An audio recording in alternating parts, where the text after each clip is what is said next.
To this computer. Okay.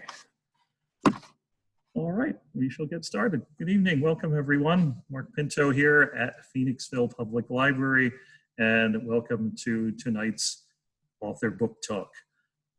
In the midst of our national conversation and rekindled reckoning over racial injustice, tonight author Eric Otis Simmons is with us and shares his story of how a Black man raised in the South by a single mother overcame obstacles to achieve personal success while opening doors for other minorities. Eric has written and self-published 4 books to date, and his memoir, Not Far from the Tree, has been on Amazon's bestseller list 27 times since January of 2019 and will be available to Phoenixville Public Library patrons very soon. Eric is the CEO of ESE Incorporated, a website development firm specializing in creating sites for high school athletes, authors, poets, and others who seek to present their personal brand on the internet. Former college athlete, Eric enjoys sports and public speaking. He and his wife, Cynthia, reside in Metro Atlanta, Georgia, where he's coming to us from tonight. They have 3 adult children. We welcome now our special guest, author Eric Otis Simmons. Good evening. Mark, thank you very much, and to Phoenixville Public Library, I sincerely appreciate the invitation. To our guests, thank you for having me and taking time out of your evening to just learn a little bit about me and my book. And so I'm gonna do a little screen sharing here to get started. Excuse me. Not Far from the Tree is the story of my life, and it revolves around what I refer to as seeds of knowledge that my mother, who was a single parent, instilled in me, which enabled me to go on and excel academically, athletically, and in corporate America. On the cover, I wanted to symbolize an apple not falling too far from the tree to represent the closeness that I have with my mother because of the way she raised me. To this day, I believe my mother was planting seeds of knowledge in me to enable me as a Black man to be able to go out and function successfully in a predominantly white world. So the other thing that I wanted to do when I finally decided to write my book, which I self-published, I wanted to provide a leave behind for my children. I wanted them to understand more about our family history and have information that could be passed on from generation to generation. Another thing that I wanted to do was study our genealogy, which would mean me having to try to get back to our African roots, if you will. And then thirdly, in 1965, there was a government study, it's called the Moynihan Report. And in that report, it basically concluded that Black men raised by a single Black mother, the chances of success for that individual weren't very good. And so with my life being the way it has turned out, I felt I was the antithesis of that assessment. And so what I wanted to do was share my story with other young Black men and women who might have been raised in a single parent household with a single mom, to show them that through hard work, through diligence, through striving, through prayer, through just trying to make it in life, you can. And I wanted to be a representative of that type of model for young people. And I wanted them to see a model outside of a Black entertainer or say a Black athlete. So those were the objectives behind the book. Now, let me see. I need to, here we go. So what I wanted to do tonight was just share with you some elements of Not Far from the Tree. The book is actually 20 chapters. Chapter 20 was just a little conclusion section where I just give some words of wisdom to my children. But in chapters 1 through 7, I'll break this out into 3 segments. My early years growing up in Little Rock, Arkansas, my teenage and college years in Montgomery, Alabama, and then thirdly, I'll share some information with you about my experiences with IBM and MCI. I had the privilege of working with 5 of the top corporations in the world. And one of the things that's interesting about my life, you'll notice I was born in Little Rock, Arkansas. That's the home of the Little Rock Nine, which in 1957, President Eisenhower had to federalize the National Guard to allow 9 Blacks to enter Central High School. So I'm a native Arkansan born in Little Rock. The other thing was I spent 13 years in Little Rock. I spent over 13 years in Montgomery, Alabama. My mother and I moved there when I was 13. And Montgomery, of course, is the location for the Montgomery bus boycott, the civil rights movement, Martin Luther King, Dexter Avenue Baptist Church, Andy Young, John Lewis. So my life, I've happened to have lived in 2 cities that were significant locations regarding civil rights. And so in the second section of what I'll cover tonight, I'll give you a story about a life-changing event, something significant that happened to me. So with that said, let me just give you a little introduction to my parents.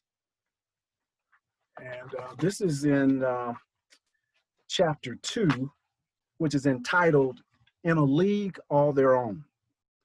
I wasn't born to just any 2 parents. Years ago, my parents and I were sitting at the kitchen table when I said, both of you have told me you used to recite Shakespeare to one another in bed. I've never heard you quote Shakespeare before. Dad looked at Mom and said, why don't we do our favorite piece? Now keep in mind, my parents had been divorced since I was 3. I was in my 30s. And so they'd seen each other, before, but they hadn't discussed Shakespeare or anything in over 30 years. And so this is what happened. Dad tells her, he goes, why don't we do our favorite piece? The next thing I knew, they were going back and forth, alternating between verses of Shakespeare with a gleam in their eyes. I said, wait a minute, guys. It was that look that probably brought me into this world. My parents, they had a love affair moment as they started reciting Shakespeare to one another, which I was just flabbergasted about. When I said that's probably what brought me into the world, they erupted into laughter. Dad nearly fell on the floor howling, and Mom was in tears. When they composed themselves, I followed with, I have to ask you guys something. I have to ask you something very serious. And they looked at me with concern on their faces, and in near unison replied, sure, son, you can ask us anything. I inquired, am I adopted? Then there was more howling, table pounding, and laughter between them. They assured me I wasn't adopted. Mom and Dad met in 1953 at Philander Smith College, where he was the choir director and voice instructor. She was a recent pre-law graduate and assistant to the college's president, Dr. Lafayette Harris. After graduating from Sumner High School in Kansas City, Kansas, Dad served 4 years in the Army, where he rose to the rank of 2nd lieutenant before being honorably discharged. He received his bachelor's 1953, master's 1958, and PhD 1965 in music education from the University of Kansas. Dad also spoke German and French.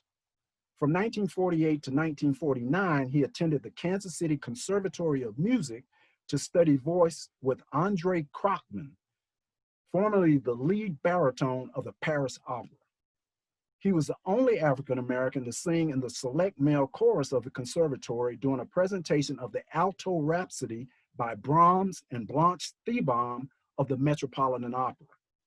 Dad also sang as a soloist with the Kansas City Symphony Band. When she was in the 4th grade, Mom had to drop out of school for an entire year due to an illness. When she returned the next year, she performed so well she skipped 2 grade levels, 4th and 5th grades. After graduating from high school, my mother received numerous scholarship offers to attend college. She chose Philander Smith College. This is a historically Black college in Little Rock, Arkansas, and it's a Methodist college. And she chose that college because she received a 4-year scholarship from the United Methodist Church. In 1953, after only 3 years of attendance, Mom graduated with a Bachelor of Arts degree in pre-law with honors from Philander Smith. Shortly afterwards, she was accepted to attend Boston University's School of Law and the University of Arkansas's College of Education's master's degree program. She decided to go to the University of Arkansas. Mom and Dad married on May 17, 1954. He was 30, she was 22. Their wedding was held at the President's House on the campus of Philander Smith College. On January 28, 1956, roughly 5 months after I was born, Mom became one of the first, if not the first, African-American women to receive a Master of Education degree from the University of Arkansas. Following, she received the prestigious Ford Foundation Fellow Award to begin her studies towards a PhD. Her emphasis was going to be in education. To better understand the significance of the Ford Foundation Fellow Award, in 2016, only 64 Fellow Awards were bestowed nationally. Mom's PhD research was a part of the Arkansas Experiment in Teacher Education, which was a new and controversial program combining internship and professional study. Apparently, with me being with me being a toddler and her needing much of her attention, Mom ultimately decided to cease pursuit of her doctorate. So as you can see, I come from an extremely unique background. Not only were my parents master's degree or above, my granddad also had a master's degree. And I'll explain later about when my parents divorced. But I want to go back to my screen share here. So the next part of the book that I want to share with you is my genealogical research, which is in chapter 2. No, I'm sorry. It's chapter 4. It's my Ancestry Hunt. And this is interesting. In many Black families, historical information is passed on by word of mouth and unfortunately tends to wither away with time. Bring this back.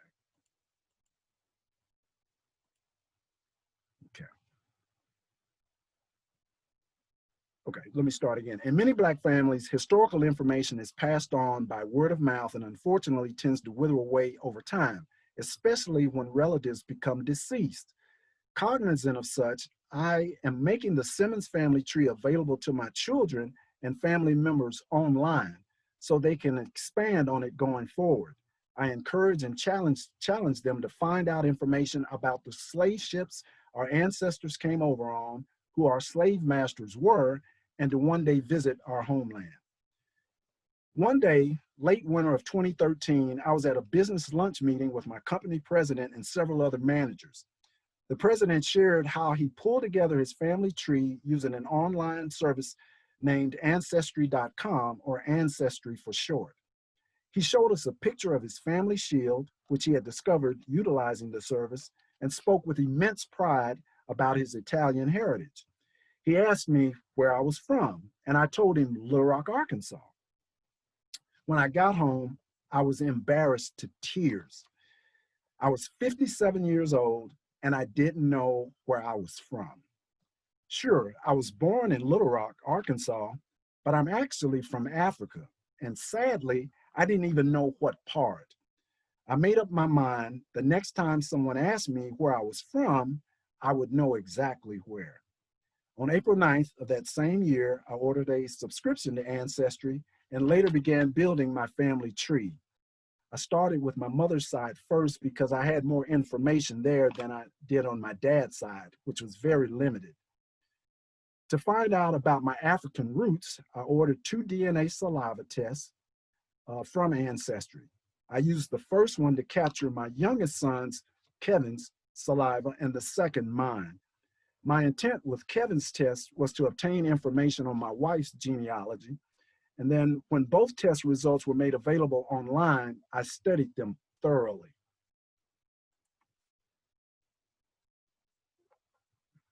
Going in the wrong direction. There we go. I'm going to push this down just a little bit. So what I learned and discovered from my DNA test results was I'm predominantly Nigerian. I'm from the west coast of Africa, and I have a lot of Nigerian in me, 39%, and Cameroon. Cameroon and Nigeria butt up against one another geographically.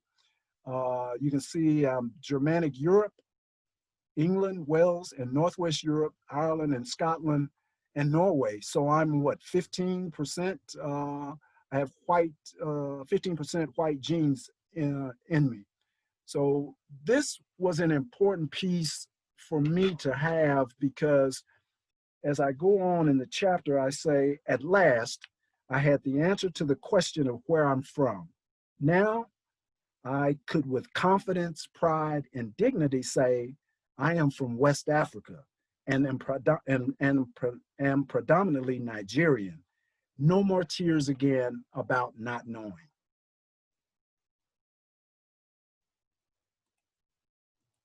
So that'll bring us back here.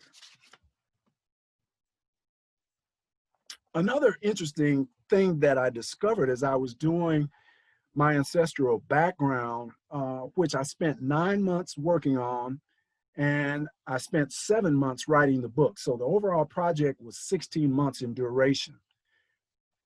One day I was going through a file folder that my dad had, and I found a court document dealing with a name change.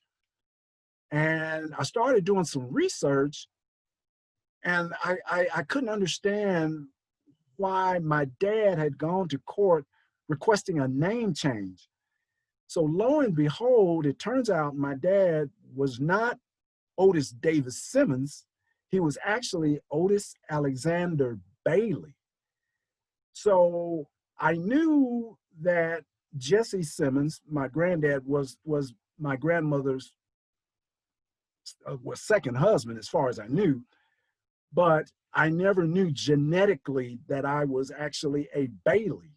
So I reached out to the Kansas Department of the Board of Health, and I had to prove that I was Otis Davis Simmons' son, because I wanted to get the actual birth certificate. And lo and behold, I got the birth certificate, and my grandfather genetically was someone named John Henry Bailey.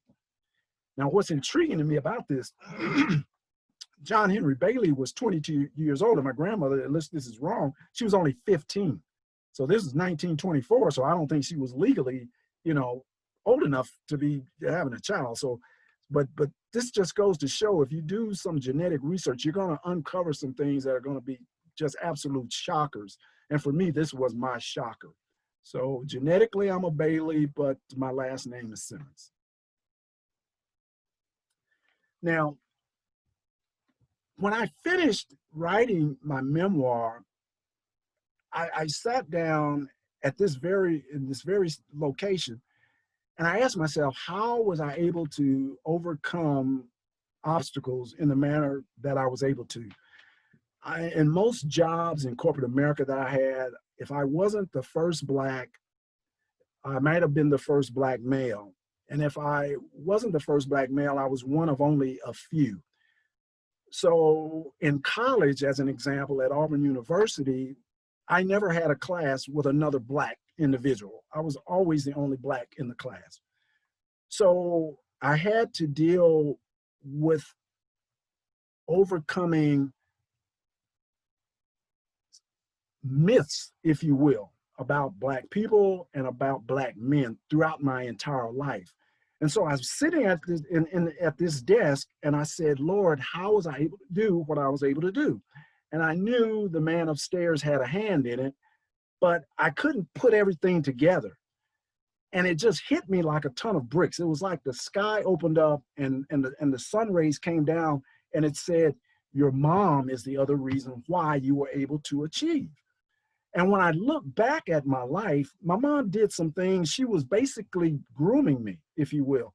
She was giving me the foundation so that I could be able to go out in a predominantly white world and function successfully.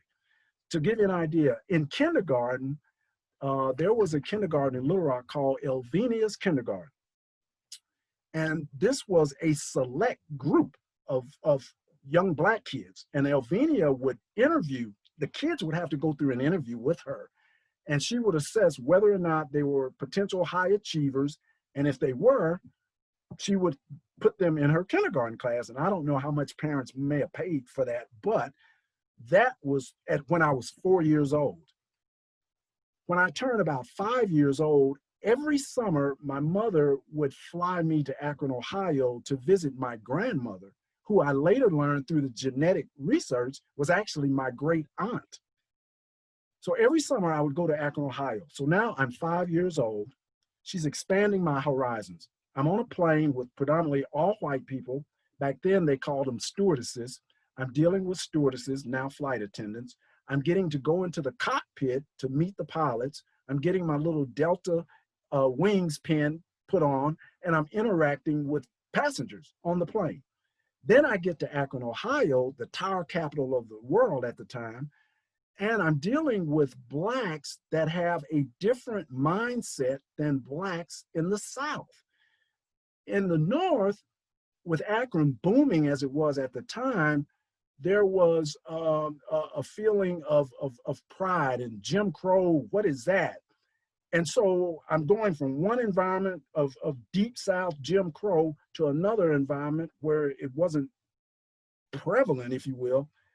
And so my mother is exposing me to different circumstances, different situations.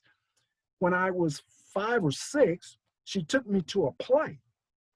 And at the play, the star was John Carradine. And John Carradine was the father of David Carradine. And if many of you, if you're my age, he was Kung Fu on TV. Well, John Carradine was he was more famous probably for his theater and play work in Broadway in New York. But after the play was over, my mom had a friend who took me behind stage into the actors area. I got to meet John Carradine in person. And what I remember so vividly about that encounter was he had a cigarette that he put on his lip and it just stayed there. And he had a conversation with me the whole time. And the cigarette just never fell off. I just, 5 years old, they just blew me away. Another thing that my mother did, we had a contest. She used to call it, it was a dictionary game. And for me, it was a contest. And in this dictionary game, my mother would give me a word. She would say, elocution. And I would have to go open the dictionary. I would try to find it, and she would time me. I would try to find it. And when I find it, I'd go, Mom, I found it. She says, okay, spell it for me. I'd have to spell the word out. And then she'd say, enunciate it for me. And I would go, elocution. She says, now say it aloud, elocution. So she was working with me on my diction. She was working with me on having a global mindset. In the 7th grade at Dunbar Junior High, I was invited to participate in a play and be Mark Anthony in a play on Julius Caesar. Well, I was like, Mom, I know I don't want to get in front of an audience. I'll be scared to death. And so my mother sat me down and worked with me on how to engage large audiences. She taught me, if you're on stage, look over the audience's head level, try to identify an object in the back of the room and talk to that object until you feel comfortable enough to move your eyes down and interact with the crowd. So my mother was preparing me for a life that later on would prove immensely beneficial for me in corporate America. My life-changing event. This was one of the hardest parts of the book for me to write about, but I'm going to share it with you. Excuse me, this is chapter 11. My life growing up in Little Rock was like a fairy tale. It was as if I was living a dream and nothing could go wrong until one fateful night. I had been running around playing sports all day and I was totally exhausted. So much so, I slept on the bottom bunk of my bunk bed which I had only done once before. I was coming out of a deep sleep when I heard a crying sound. Disoriented, I heard it again and said, "Mom, is that you crying? What's wrong?" "I'll be right there." I turned on the light switch, but the light didn't come on. The bulb must have blown, I thought. The house was pitch black, but I knew its configuration so well I could navigate the rooms with my eyes closed. When Mom heard me in the hall, she yelled, "Butch," that's my nickname. "Butch, don't move. Don't take a step further. He's got a gun to my head. He said he'd kill me if you come in here." Without thinking or hesitating, I said, "Mom, I'm coming." I ran up the hall and bumped into someone who ran out the back door. When I got to Mom, she was frightened out of her mind and crying uncontrollably. As I comforted her, I remember saying something like, "It's all right, Mom. I'm here now. I've got you. I'm not going to let anyone hurt you. Just stop your crying now. It's going to be all right." After she had calmed down a little bit, I told Mom I was going to call the police. She cried out, "No, no, don't call the police.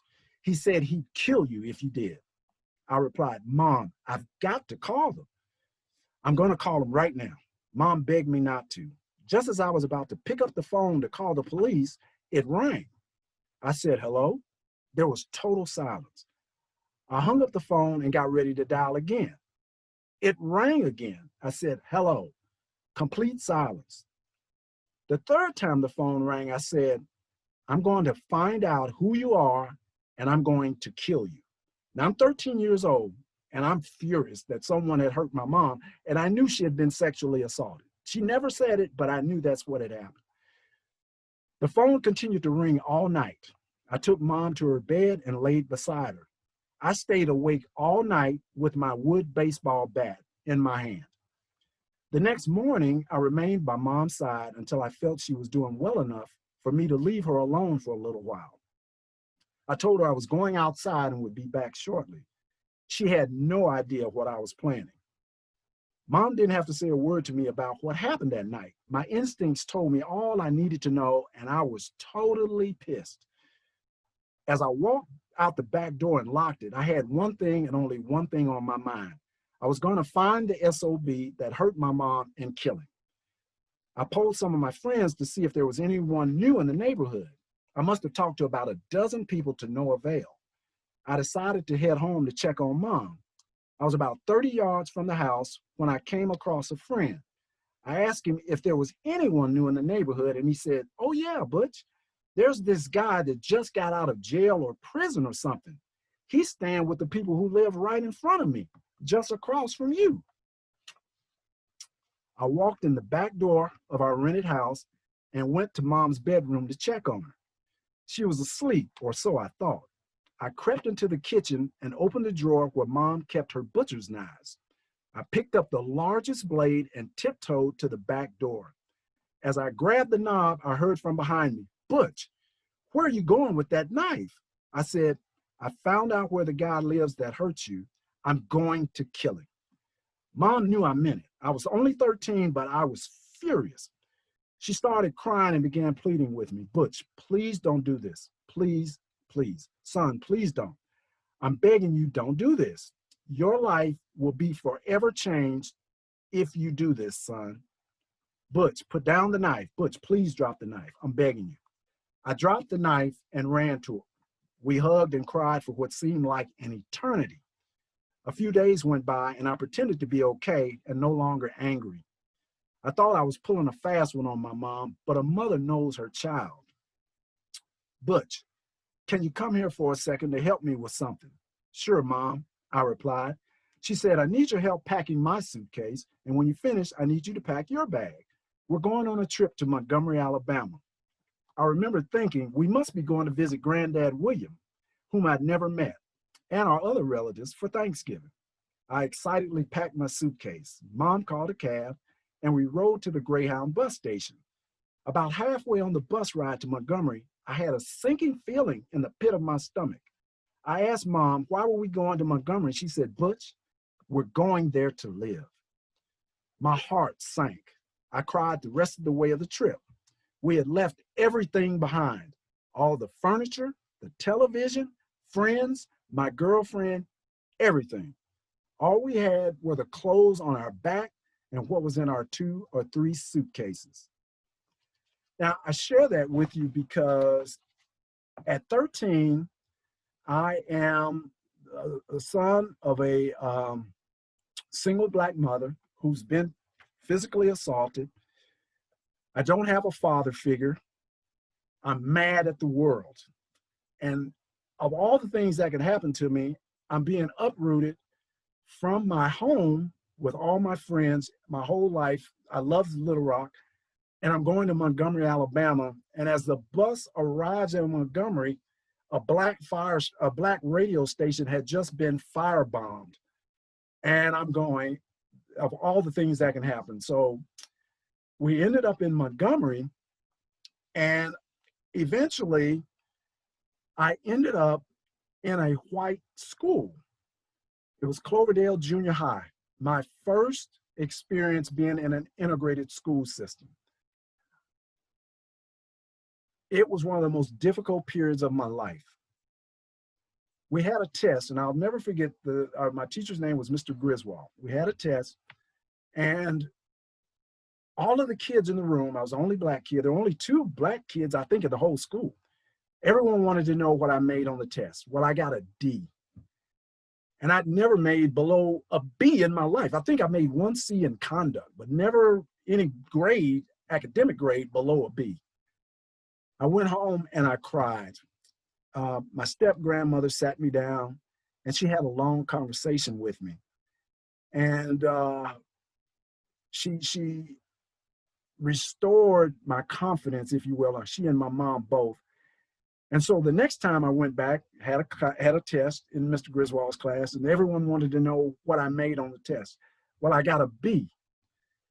Well, the interesting thing that happened to me at Cloverdale was I was in the gym one day. I was playing basketball, and a tall white man came up to me, and he says, "Son," he said, "what's your name?" I said, "Butch Simmons."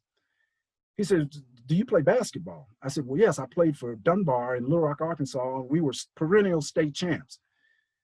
And he said, "Well, how would you like playing basketball here?" I said, "Well, the basketball season's already started."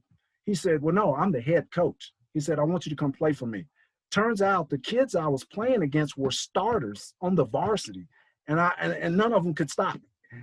So that getting ingrained into sports, and then I found myself getting, I was doing better academically. I became accepted, if you will. And I had a great experience at Cloverdale. I even have friends to this day from back in the 8th grade. So in the next sections of the book, I take you through my junior high, high school, and up to the time that I attend Auburn University. At Auburn, I actually wasn't planning on going to Auburn. I had been accepted to Grambling University in Grambling, Louisiana, an all-Black college. About 2 weeks before I was headed to Grambling, I could tell my mother was struggling with me being away from her for an extended period of time. So I went to my guidance counselor, Ann Rowell. She was a white woman, and I explained the situation. And she asked me, she said, "Eric, have you ever thought about Auburn University?" I said, "No, but I love that football program." She says, "Well, why don't you give it some thought?" And she said, "We're getting close to the deadline. If you could let me know on Monday, I think we can get your transcripts in time." So that weekend, my mother and I drove to Auburn. And when I set foot on campus, I absolutely loved it. I said, "This is the place for me." So we get my paperwork in, I get accepted to Auburn University. There were about 125 Black students out of about 17,000 total population, about 17,000 whites and about 125 Blacks.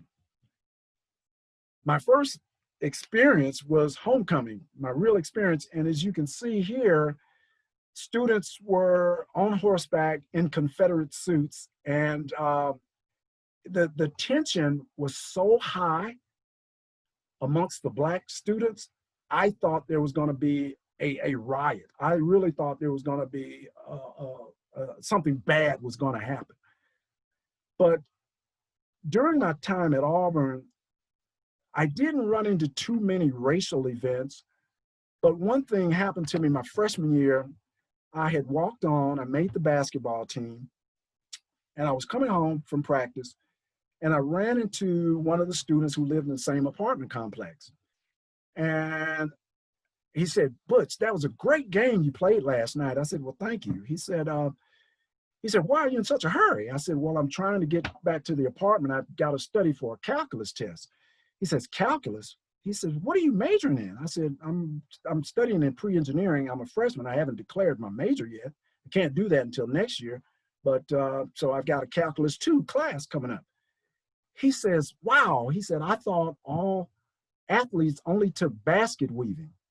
Well, I knew he didn't mean all athletes. I knew what he was implying was all Black athletes are dumb jocks. And so I had to fight that stigma, not only being a minority, but being an athlete at Auburn. I had to do well. I made up my mind I was going to do well academically. And so I had to deal with that kind of life, if you will, for almost 4 years.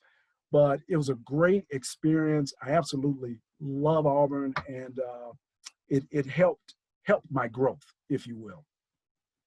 After college, I had the fortune of working with the 5 companies I shared with you earlier. Big Blue, IBM, is of the companies I worked for, was absolutely my favorite. It was very difficult to get into, and once you got into IBM, I was in the grocery store one day, and I think I was cashing a check. Back then, we used to cash checks, right, when you get your groceries. And the cashier asked me place of employment, and I said IBM. And people, 5 and 6 people back behind me, just started applauding as I was in line. That's how prestigious it was to work for IBM back then. But here's something that happened to me. This is pretty interesting. I was in IBM's sales training program. Fortune magazine regarded it as the top sales training program in the world, bar none. And we had to go through the program for a year. You had to have a 75 grade point average to get through. And if you didn't, you couldn't work for IBM any longer. And I was in their computer division. We called it the Big Iron division. And I was the first Black sales rep in IBM Birmingham, Alabama. And so I was getting ready to head out to my 3rd class, and I had to give a presentation to my sales manager. So this is chapter 18, IBM. In preparing for my 3rd class, I had to do a mock sales presentation with my sales manager. When I completed the presentation, the manager told me I had done the worst job he had seen from an IBM sales trainee in his entire career. Previous vibes I had gotten from him led me to believe he didn't feel Blacks belonged in IBM and weren't competent enough to sell IBM's prized and most profitable product line, computer systems. I kept my composure with the man and left my presentation exactly as it was for my next class, except I reversed the last 2 pages. When I gave the presentation in Las Colinas, which is a suburb of Irving, Texas, it was regarded by the Black sales manager I presented to as the best he had ever seen in the sales training program. His opinion, as compared to my sales manager's, was as different as night and day. No pun intended. That class, I was nominated for class president again. Now, just to give you some background, to be nominated for IBM class president back then was the most prestigious honor that a new hire could have in the entire company. And of every CEO in IBM's history up to that point, and with the exception of Tom Watson Jr., who was the founder's son, Tom Watson Sr. founded IBM. Jr. became a CEO. But other than Junior, every CEO at IBM had been elected IBM class president. That gives you the significance of it. So if you get that acknowledgement, you're probably going to rise up pretty fast through the company. So That class, I was nominated for class president again. This time, after thanking the class for their consideration, I recited the poem "It Couldn't Be Done" by Edgar A. Guest. Now, some background. The class before, I had also been nominated for class president. And I had given a presentation where I spelled out my name horizontally. I used IBM's mantra of excellence in each and everything we do, customer service, respect for the individual, and integrity. Their values actually spelled my first name, E-R-I-C.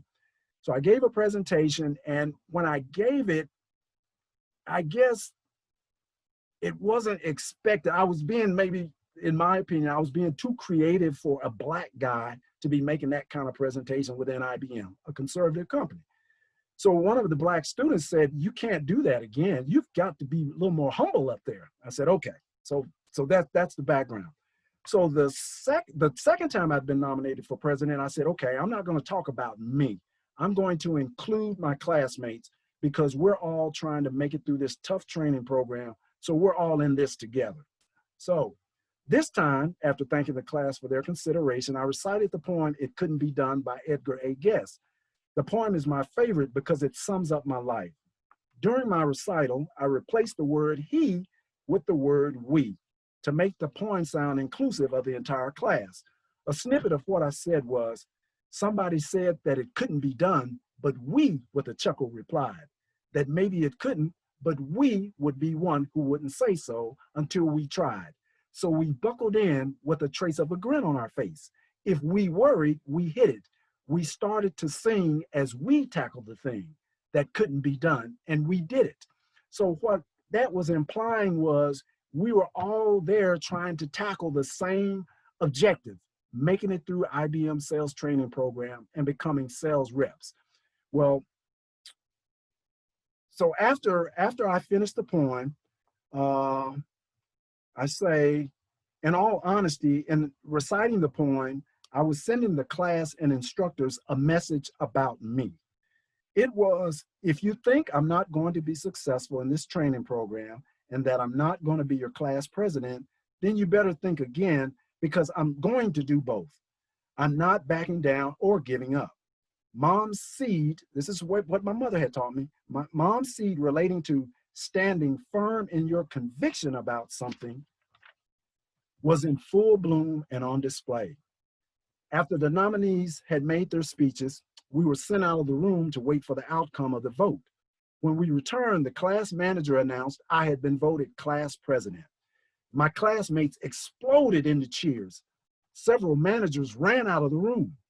I don't doubt they went looking for class president historical information to see if a Black man had ever been elected to the prestigious position. It was believed at the time I was either the first or the second in the history of IBM to be chosen sales training class president. The Michigan State grad told me I had won by a landslide. Mom's humility seed had paid off. When I returned to Birmingham, my sales manager had already heard about how well I had done on the presentation he nixed and my election as class president. I'm sure he credited himself for both of my accomplishments. The only credit he was due, in my opinion, was in motivating me to prove to him how wrong he was about Black people. Shortly after my return, our branch manager assigned me to work for the branch's first Hispanic sales manager.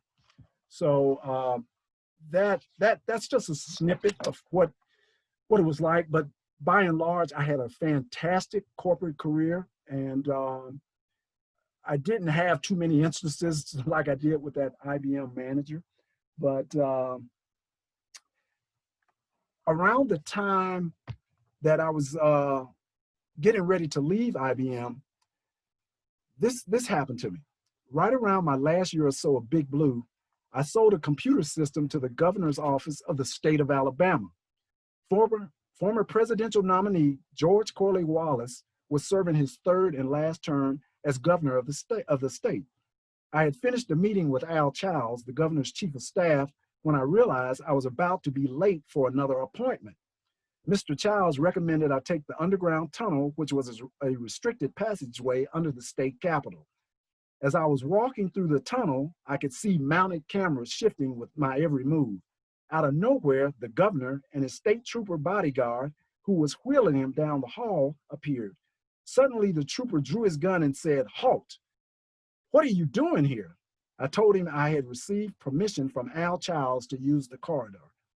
The trooper got on his radio to confirm I had been approved to use the tunnel. For all I know, I may have been the first non-government official to receive clearance to use the facility.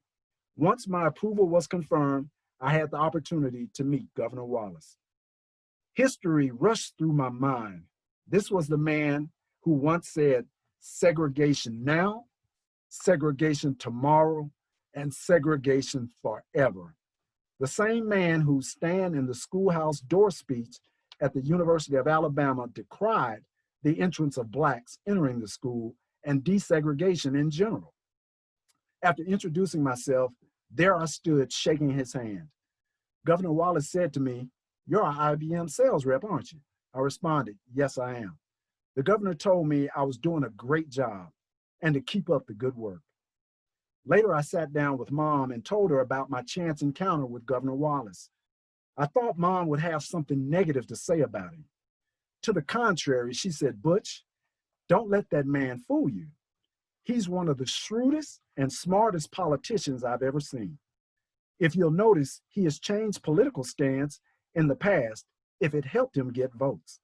He is a master at getting people riled up and emotional. People overlook how good of a politician he is." I was sitting there marinating what my mother had said. I sat there in incredulous awe. I thought she would decry George Wallace. Instead, she was looking at his skill and his craftiness as a politician. That's how my mother was. That was her thinking. And she instilled that in me as well, to look at people, to look at something positive about others, irrespective of their race, creed, color, or religion. Now, MCI, I'll share with you what I call my James Bond story.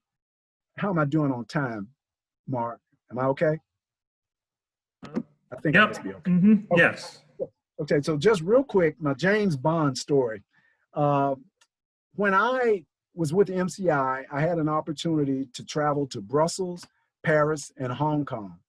And in Paris, I closed a $500,000 sale, Brussels a $1 million sale, and in Hong Kong a $25 million sale. And when I went to Paris, this is pretty funny. I was in Brussels and I got called to Paris on an emergency basis. So hurtling along at 300 kilometers per hour, the bullet train I was on was moving so fast, I couldn't video the gorgeous landscape. I was amazed at how smooth the ride was. When I arrived in Paris, I could not believe the long waits and lines, or queues, as Parisians refer to them. I hailed a taxi and gave the driver the address to the hotel MCI's Paris sales team had arranged for me. Navigating recklessly through traffic, before I knew it, the driver was going right through the Louvre. I remember thinking, this is where some of the greatest art in the world is located, including the Mona Lisa. And this guy is driving like a bat out of Hades right through the courtyard of the facility. How can this be? During the drive, I was awestruck as I looked left, right, front, and behind me at the sights of the beautiful City of Lights. I saw a tall building to my left that was brownish in color. I asked the driver if it was the Eiffel Tower, and he said it was. I'd always thought it was a silver structure. Without warning, the driver suddenly made a U-turn and headed right towards the Eiffel Tower. When we stopped at the hotel I was staying at, we were right across from the plaza of the tower. When I handed the driver some Belgian francs to pay him, he told me he could not accept them. They had to be French francs. I thought, well, isn't a franc a franc? But back then, a Belgian franc was different from a French franc. At the time, Europe was changing its currency to the euro, and I didn't know if that was the reason why the driver would not accept the Belgian francs or not. No problem, I thought. I went inside the hotel to take out a cash advance on my company credit card and then do a currency exchange. To my surprise, I was informed I had overextended my credit card. I had gone over my limit during my trip to Brussels and Paris. So I called MCI's travel agency and had them increase the limit on my card. When I went out to pay the taxi driver in French francs, he gave me this look like dumb American. That night, when I called Ralph, who was my sales manager, to let him know I was in Paris, I shared my story about the driver and the francs, and I got a good chewing out about not turning in my business expenses in time. So the next morning, when we arrived at Air Liquide's headquarters, my peers and I signed in at the front desk. For some reason, it was taking an inordinate amount of time for my guest pass to be processed. I later learned Air Liquide was waiting on information from Interpol regarding my background. The account team made me aware Air Liquide had been a recent victim of a terrorist attack at one of its plants and was taking extra security measures at headquarters. So, I mean, this is my first experience dealing with Interpol. So now I'm starting to think this is like James Bond or something. As I walked through the revolving door to head to the meeting room, the door stopped. I thought there'd been some kind of mechanical problem. When I finally walked out, I asked my colleagues if they knew what had happened. They informed me I had just walked through a bulletproof door and had been body scanned for weapons. Now, after having been checked by Interpol and body scanned in a bulletproof revolving door, I was sure I was in a James Bond movie. After Air Liquide's senior manager over the project had arrived, everyone around the table began introducing themselves. When my turn came, I said, "Bonjour, Monsieur Dubois." Immediately, Monsieur Dubois started addressing me in French. He went on and on and on, and when he stopped, I said, "With all due respect, Monsieur Dubois, that's all the French I've got." The room burst into laughter. Monsieur Dubois replied, "My apology, Eric. You spoke it so well, I thought you were French." I stated, "No need for an apology. I do have one request, though. May we continue the meeting in English?" He said, and then more laughter erupted, and he said, "Of course we could." So I ended up closing a $500,000 sale after that meeting, and I think part of it was because of the warm greeting, if you will, me trying to speak French to a Frenchman, and it broke the ice, and subsequently we were able to get the sale. So that's what I wanted to share with you, a little overview about Not Far from the Tree, my life, the preparation I believe that my mother had done to get me ready for the world that I was about to enter into. And I hope it's been informative, and I'll just step back now and let you guys ask me any questions. Thank you so much, Eric. That's quite an amazing. You accidentally muted yourself, Mark. Oh, did I? Okay. Whoop. There we go. Thank you. Thank you so much, Eric. It's an amazing story that you've shared with us tonight. Folks, does anyone have questions for Eric? You can feel free to unmute yourselves by holding your finger on the space bar or going up to the right-hand corner of your video screen and unmuting yourself that way.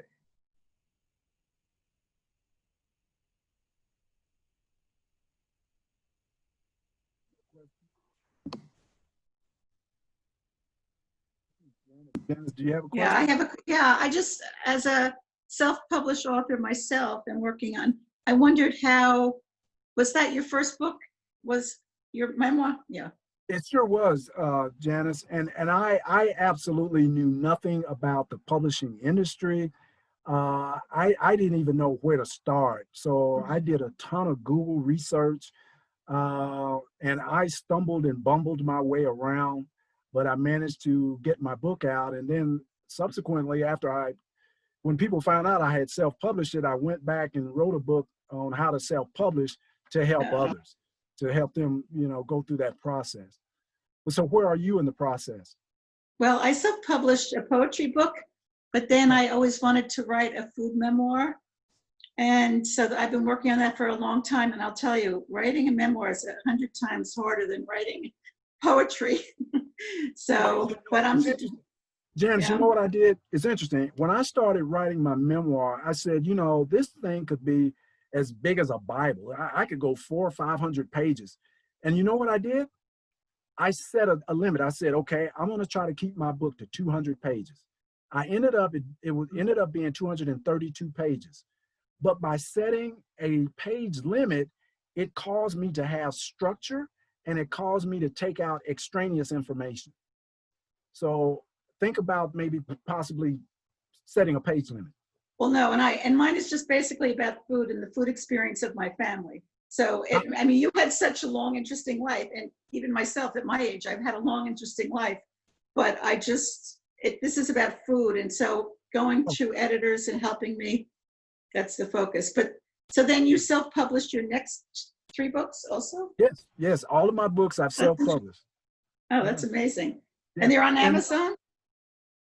Yes, I'm on Amazon, Smashwords, Barnes and Noble. I'm on basically all of the major online stores. Mm-hmm. It's been an interesting process. It's some work involved, but your royalties can tend to be higher, Janice, when you self-publish. Yeah, you're not, you know about that, right? Well, interestingly, I put the poetry book on all like the European sites, Japan, Australia, and I get, you know, I mean, that book is probably almost 5 years old, and every week I get, you know, a few dollars. I mean, it's a small book, so it's not that much, but it's amazing. People still buy the book. And Janice, you know, remember early on I talked about a leave behind for my children? Well, the life of a book is what, about 75 years, right? So even though it might not be much, the kids are going to be getting some royalties trickling in and long after I'm gone. Yeah, that's great. Yeah, yeah. Amy, did you have a question? You're on mute right now, Amy. Right. Sorry. I just want to thank you for sharing your stories. Well, thank you for joining. You've had so many interesting experiences. My goodness. Well, the interesting thing, Amy, is people stayed on me for years. I had a sister-in-law that was moving to Atlanta, and she stayed with us for about a month. And every day she would be on me. You've got to write your book. You've got to do this. You've got to share it with others. And then in some of my places of employment at W.W. Granger, I would try to mentor young Black salespeople. And I'd take them to lunch and they would go, "You've got to write this. People would never believe you've been to Hong Kong and Brussels and Paris." And so one of my mother's big teachings was give back. And so I've had these experiences, Janice and Amy, and so why not share them with others if they help others? And so that's why I've been self-publishing, because it seems like every book I write, people ask me, how'd you do it? And so I write a how-to book. So, but thank you. Yeah, Eric, what would you say, what would be the takeaways from your memoir that you would want people to get out of reading your life experience? I would encourage, you know, we're in a time where there's a lot of national conversation going on. And, you know, I have to admit, I have a very unique background. I mean, both my parents were like basically PhDs. But aside from that, I think we can all do a better job. My thing as a Black man is we have a constitution that sets the guidelines for how we are to be as Americans. And from a Black perspective, and I think a lot of the anger and the frustration and what we're saying is we're not living up to those amendments and to the Constitution. And so I would ask, the takeaway is try and maybe get to know the other side a little better.